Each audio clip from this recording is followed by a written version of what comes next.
Halo semuanya, selamat datang di podcast Bareng Nuha.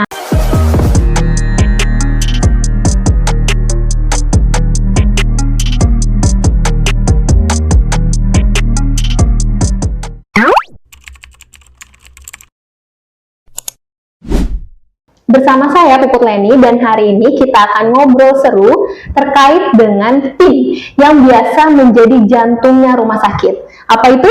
Yaitu unit Kesmik. Dan hari ini kita akan ngobrol terkait dengan mengulik Kesmik bersama Nuha. Hari ini saya kedatangan tamu spesial yaitu Mbak Venilia Pongkiawati. Beliau adalah salah satu pembicara yang sudah sering memaparkan terkait dengan manajemen klaim di unit Kesmik. Mbak Pongki ini akan membantu kita dalam memahami lebih dalam lagi terkait dengan tim Kesmik, tantangannya seperti apa, dan tentu saja bagaimana Kesmik ini berperan dalam manajemen layanan di rumah sakit. Selamat datang Mbak Pongki. Halo, selamat datang. Ya, mungkin Mbak Pongki bisa memperkenalkan diri terlebih dahulu pada sobat-sobat Nuha nih Mbak Pongki. Silakan Mbak Pongki. Untuk sahabat-sahabat Nuha, halo, salam kenal. Nama saya Venilia Pongkiawati.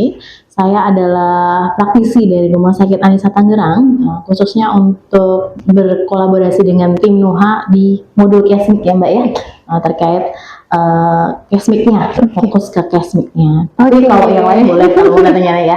Oke, baik. Ya Mbak Pongki, mungkin pada hari ini kita akan sharing ya Mbak Pongki, karena yang setahu saya Mbak Pongki ini sudah lama sekali ya di unit Kesmik ya, dan juga berkecimpung dalam hal klaim, terutama untuk pasien BPJS. Oke, mungkin Mbak Pongki banyak nih sobat-sobat Nuha mungkin yang di luar sobat Nuha ini tidak mengetahui Kesmik itu sebenarnya apa sih. Nah, boleh nggak diceritakan mungkin sedikit terkait dengan pengertian Kesmik itu sendiri? Silakan Mbak Pongki. Baik, Kesmik sebenarnya suatu sistem ya, sistem pengelompokan diagnosis ataupun prosedur dengan analisis klinis yang hampir sama dan pengelompokan biaya perawatan, intinya seperti itu. Namun di Indonesia ini sering teman-teman kalau udah kenal BPJS pasti akan kenal dengan namanya Indonesia Case Based Group gitu kan, Group atau BPJS ya, gitu kan. Seringnya seperti itu. Nah, itulah Kesmik ya. Jadi secara umum seperti itu terkait Kesmik. Tapi kalau lebih detailnya mungkin kita akan kulik lagi, boleh gitu. Kita mengatur secara umum seperti itu. Oke, jadi sebenarnya Kesmik ini adalah pengelompokan antara diagnosis prosedur dan prosedur klinis yang hampir sama dan pengklasifikasian tarif pelayanannya gitu. Jadi ada klasifikasi tarif tersendiri. Makanya teman-teman kadang, tarif guru-gurunya berapa nih? Ya gitu kan, seperti itu kan. Terus nomornya ini ini berapa nih? Biasanya seperti itu. Oh gitu, oke. Berarti Kesmik ini sendiri adalah terkait dengan diagnosisnya, kemudian groupingnya, dan juga di situ ada tarifnya. Tarifnya dan severity level. Severity level. Nah, maka dari itu sangat berkaitan dengan klaim pasien JKN atau BPJS. Seperti itu. Oke. Ya, jadi Mbak Pongki, kita sudah tahu nih sebenarnya sobat-sobat Nuha dan juga mungkin di luar dari sobat Nuha apa itu Kesmik. Nah, sekarang tujuan utama adanya tim Kesmik di rumah sakit itu seperti apa sih Mbak? Tentunya kalau secara umum tujuan Kesmik itu kan untuk biaya klaim BPJS ya, karena era JKN itu pasti menggunakan inasi bijis gitu kan. Namun dengan perkembangan yang sekarang ini, Kesmik itu tidak hanya digunakan sebagai BPJS klaim BPJS saja. Contohnya sekarang adalah kendali mutu. Mutu apa? Mutu biaya tentunya. Pada saat kita mengelola Kesmik pasti kita akan berbicara dengan kendali biaya. Mana sih biaya-biaya yang boros yang bisa menyebabkan itu ibaratnya rem atau gasnya dari suatu rumah sakit itu ya di Kesmik sendiri gitu kan. Satu itu. Yang kedua adalah Kesmik itu kan hasil output dari unit pelayanan gitu kan. Hasil dari semua inputan pelayanan itu endingnya di Kesmik yang akan diverifikasi oleh tim Kesmik itu sendiri. Dan itu menjadi suatu data untuk pengambilan keputusan. Apakah ini kasus-kasus ini bisa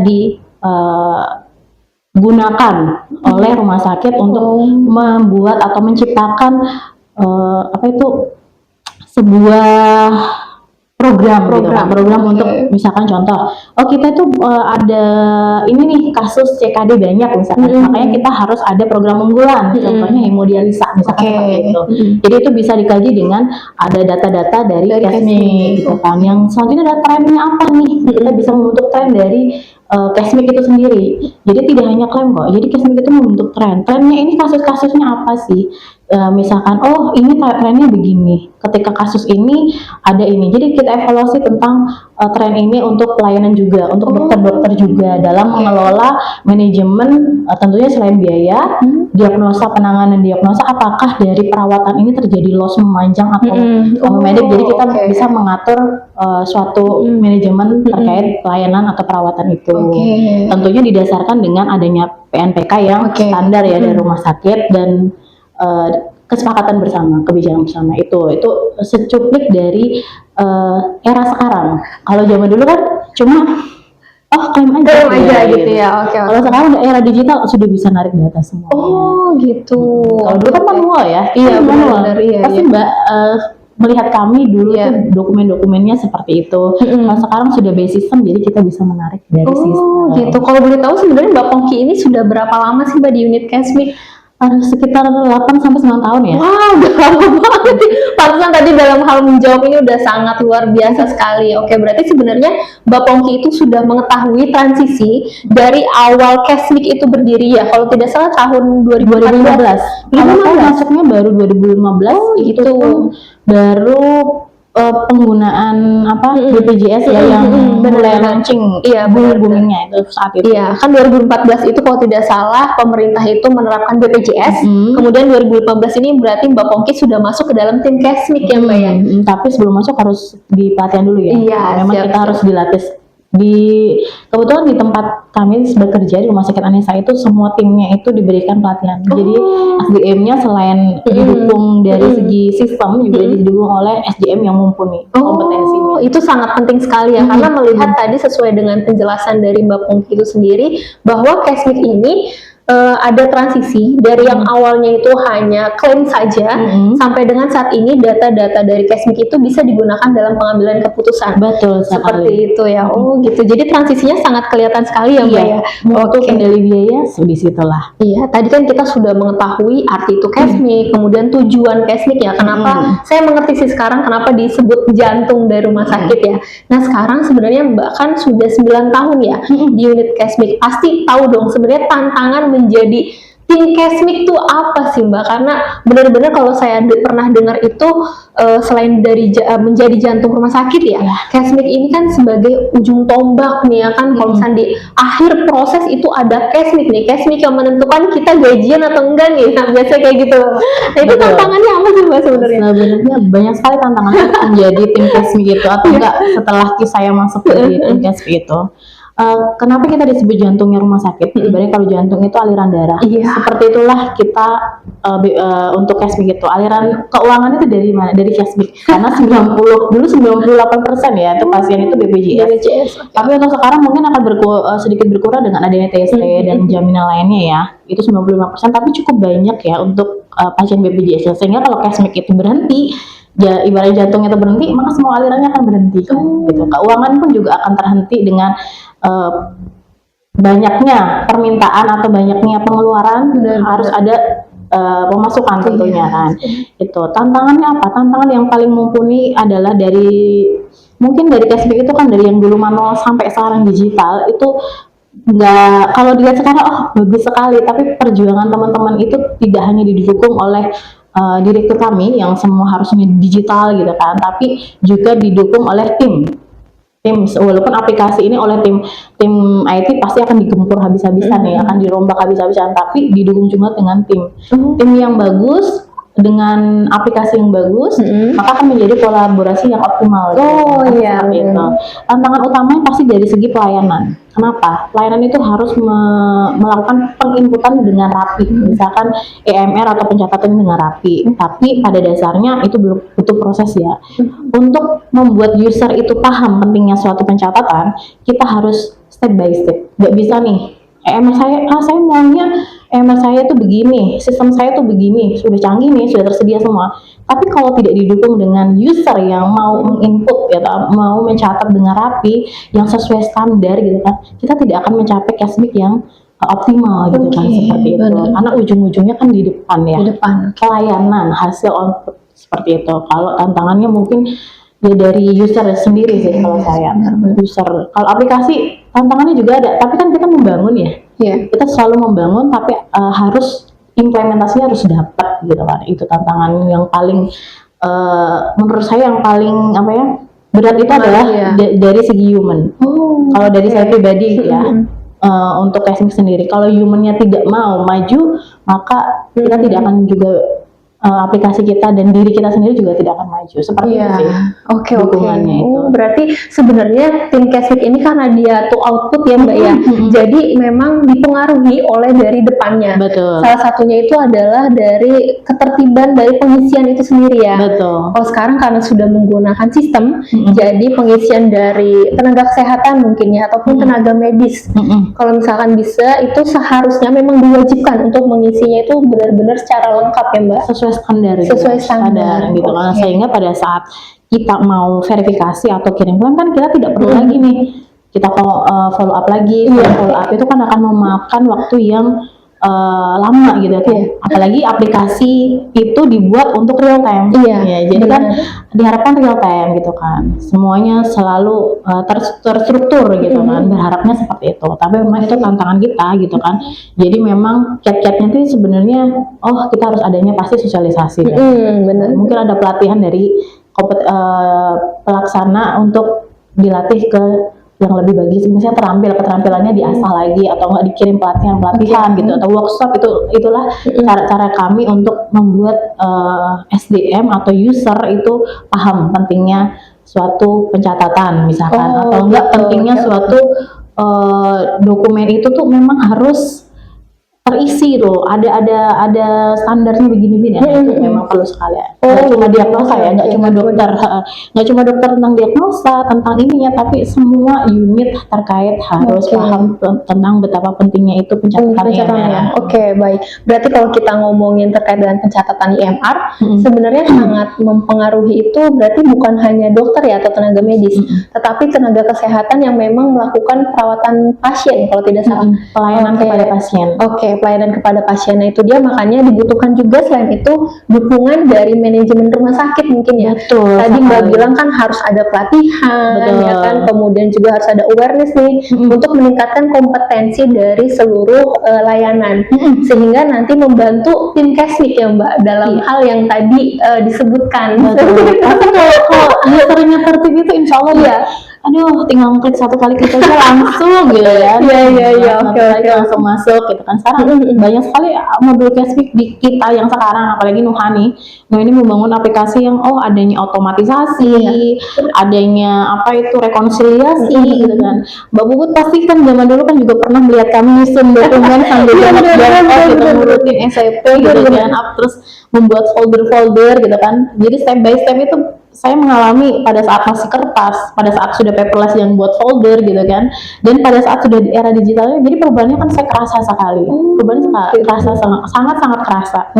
Saya tertarik Mbak terkait dengan perubahan ya. Berarti tadi ada 3 fase di mana yang Mbak Pongki ini sudah mengalami ya. Boleh mungkin Mbak dikasih tahu kepada sobat-sobat Nuha atau mungkin yang di luar sana, sebenarnya perbedaan transisi dari sebelum adanya transformasi digital sampai dengan saat ini yang sudah transformasi digital. Itu apa aja Mbak? Kalau sebelum untuk Cashback ya, untuk Cashback itu satu tentunya dulu itu masih kertas gitu ya. 2015 sampai 2016 gitu, 16 sampai 18 kayak gitu. Itu masih sangat kertas semua gitu.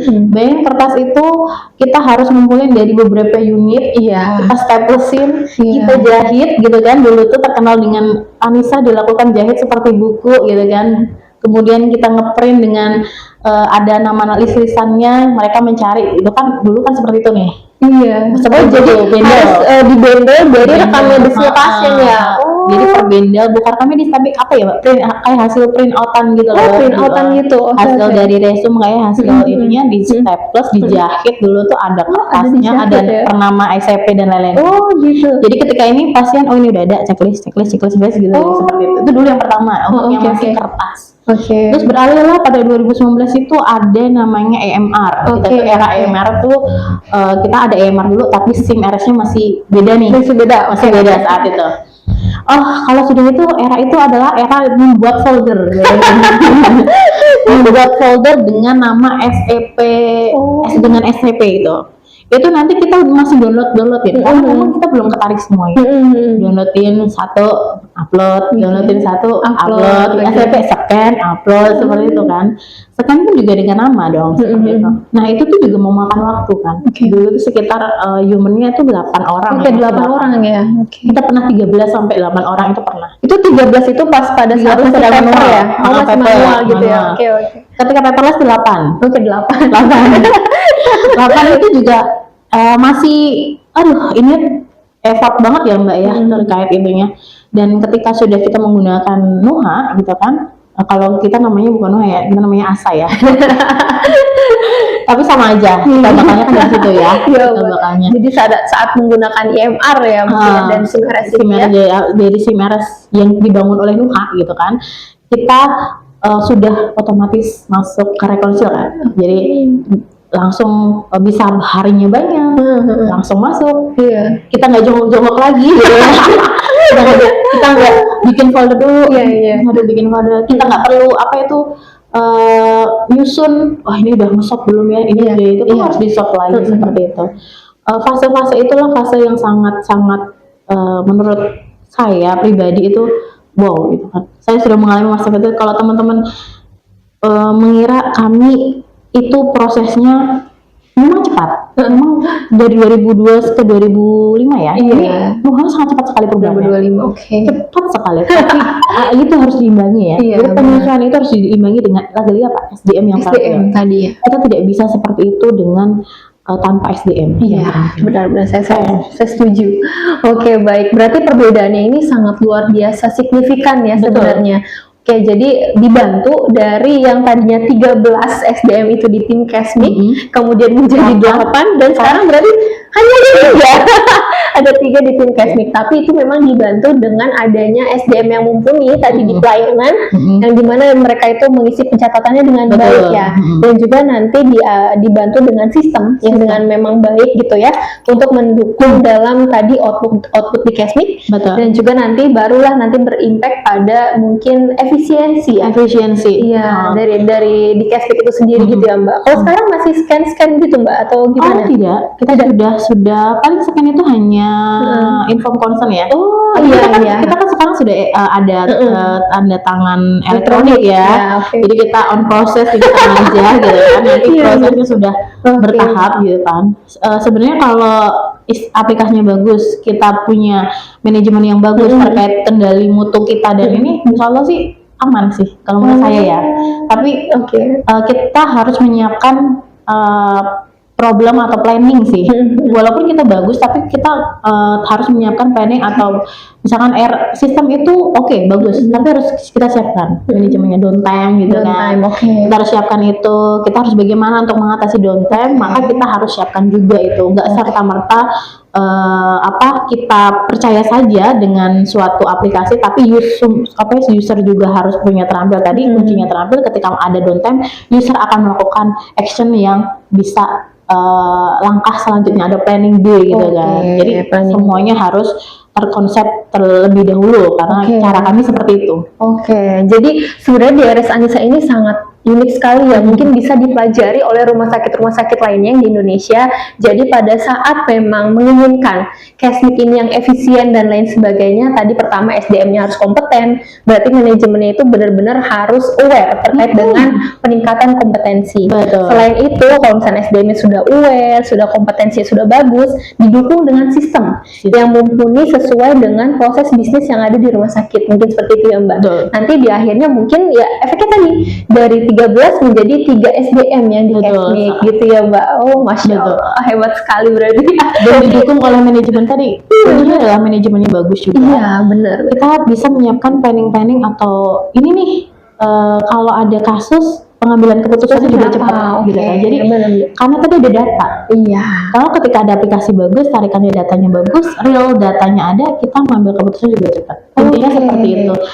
Untuk sekarang itu era-era yang data itu semakin cepat didapat, maka semakin cepat juga untuk pengambilan keputusan. Oke, benar banget. Jadi sekarang itu memang sudah ada namanya big data ya, di mana dari kan rumah sakit ini memiliki banyak pasien ya, dan pasien itu pasti ada data demografinya mungkin, ada mungkin data riwayatnya dan lain sebagainya. Nah itulah mungkin data yang bisa digunakan oleh rumah sakit itu sendiri. Nah salah satunya dalam pengolahan di Kesmik tadi kalau saya tidak salah dengar ada tren ya sebenarnya, tren dari penyakit atau mungkin diagnos dari seluruh pasien ya. Ya betul, nggak hanya diagnosa tapi prosedur pun kita bisa buat tren loh. Efeknya itu sebenarnya nanti si rumah sakit itu bisa mempersiapkan ya Mbak, oh sekitar di bulan ini kira-kira banyaknya diagnos ini sehingga saya itu harus obatnya tuh segini gitu. Mungkin bisa ke situ nggak sih Mbak? Bisa, kita kadang itu menggunakan untuk data itu kita bisa menggunakan learning ya, kita jadi data prediktif. Oh ya, forecasting itu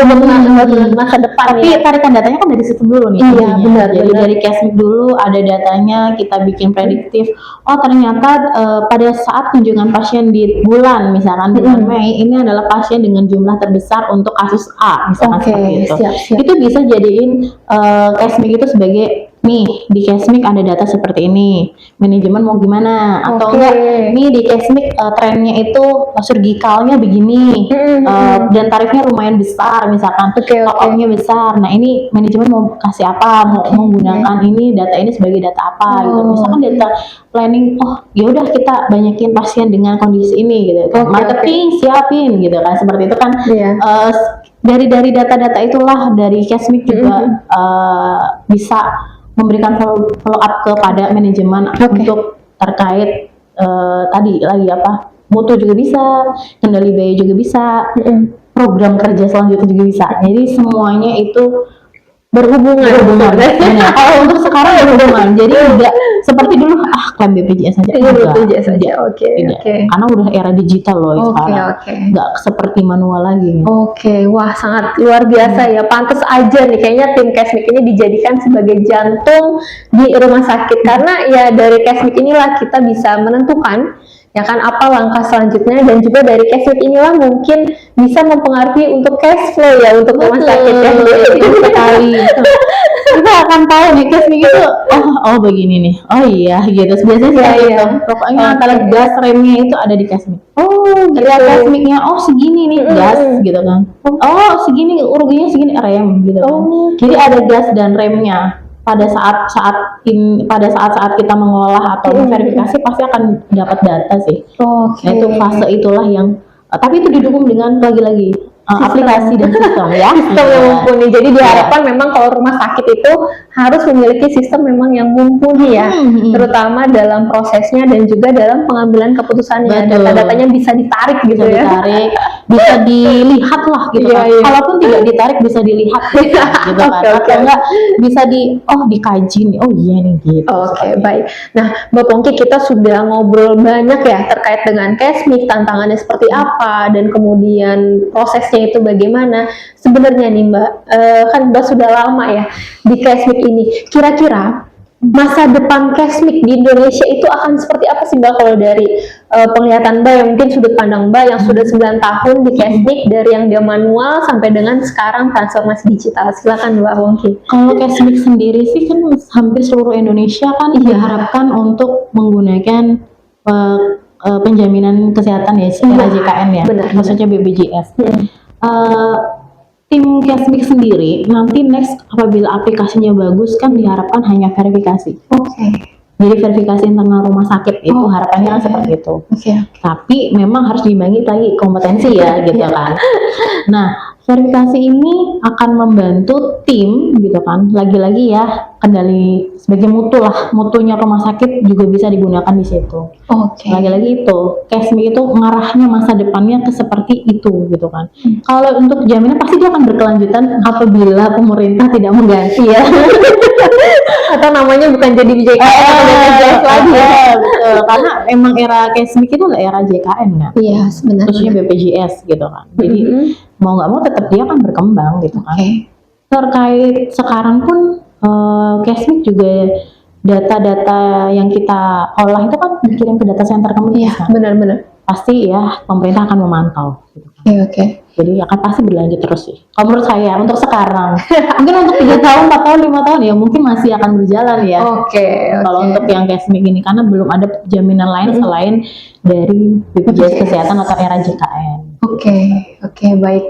Wah, ini sangat luar biasa ya insight-nya ya untuk sobat-sobat Nuha. Jadi sebenarnya Cashme ini sangat berperan penting ya kan, kenapa menjadi jantung rumah sakit, dan juga nanti ke depannya diharapkan untuk seluruh rumah sakit yang memang bekerja sama mungkin dengan JKN ya dalam melayani pasien BPJS diharapkan memiliki sistem yang mumpuni sehingga tim Cashme itu bisa menjadi verifikator internal gitu ya. Iya. Oke, jadi tidak hanya mengurusi dokumen tetapi bisa menjadi seorang pengambil keputusan mungkin dan juga menjadi verifikator internal. Mungkin seperti itu ya Mbak Pongki. Iya. Oke. Nah, ini sangat berat sekali ya untuk materi episode kali ini. Jadi terima kasih mungkin Mbak Pongki atas insight-nya kepada sobat-sobat Nuha. Semoga besok kita ketemu lagi ya Mbak ya, dan juga dengan tema-tema ataupun judul topik podcast yang lebih berat lagi dari ini. Semoga ya. Semoga Mbak Pongki sehat selalu. Dan juga mungkin Mbak Pongki ada pesan-kesan kepada rumah sakit mungkin yang memang masih struggle nih dalam hal tim Cashme yang boleh silakan Mbak Pongki. Aduh, tentang kesan-pesan ya. Kalau dari saya sih gini. Karena proses saya itu step by step ya Mbak ya, dari dulu sampai sekarang, ingatlah sih, pesan saya itu ingatlah bahwa perubahan besar itu tidak harus dimulai dengan hal yang besar kan Mbak ya. Jadi dimulai dari hal yang kecil. Contohnya apa? Tadi saya bilang di depan adalah bahwa semangat kecil dalam pencatatan dokumen rekam medis atau dokumen EMR, sekarang bahasanya EMR, itu dengan rapi gitu kan. Kemudian kita mengkaji Cashme atau mengelola Cashme dengan teliti, dan tentunya didukung dengan kekonsistenan kita menggunakan suatu aplikasi yang mumpuni gitu kan, pasti akan menciptakan perubahan yang besar gitu, ada perubahan yang nyata. Karena saya mengalami itu sendiri gitu kan. Tidak hanya ini diuntungkan tidak hanya untuk rumah sakit sih, tapi ketika suatu sistem juga bagus gitu kan, untuk ke pasiennya pun bisa berdampak pada layanan yang lebih baik, contohnya lebih cepat, real time tadi seperti itu. Jadi mungkin tetaplah belajar gitu kan, tetaplah bekerja keras dan menjadi tim yang solid gitu kan untuk tim Nuha sendiri yang tidak hanya bekerja tapi memberikan dampak kepada semuanya gitu kan. Karena memang pada dasarnya adalah Nuha, kita Nuha Care ya, kita Nuha Care ini tidak hanya bekerja lebih cepat gitu kan, tapi memberikan suatu pelayanan yang bijak kepada semuanya, gitu. Semua apa ya, klien ya, insya Allah gitu ya. Sakit di seluruh Indonesia ya. Iya, insya Allah seperti itu. Itu karena saya merasakan sendiri ya dampaknya gitu kan, dampaknya itu merasa sendiri. Tapi semoga berproses lah untuk teman-teman di sana yang next akan menggunakan suatu aplikasi Nuha. Saya jamin untuk Cashme-nya tidak akan menyesal. Terima kasih banyak Mbak Pongki. Ya itulah tadi sobat-sobat Nuha, episode kali ini terkait dengan ngulik Cashme bersama Nuha. Terima kasih telah menonton episode kali ini. Semoga mendapatkan insight yang lebih baik lagi terkait dengan tim Cashme di rumah sakit. Baik, jangan lupa untuk selalu subscribe dan juga like serta komen. Kira-kira topik apa nih yang menarik dan mungkin yang mau dibahas oleh sobat-sobat Nuha di luar sana. Terima kasih untuk episode kali ini. Sampai jumpa di episode berikutnya. Dadah. Bye, sahabat Nuha.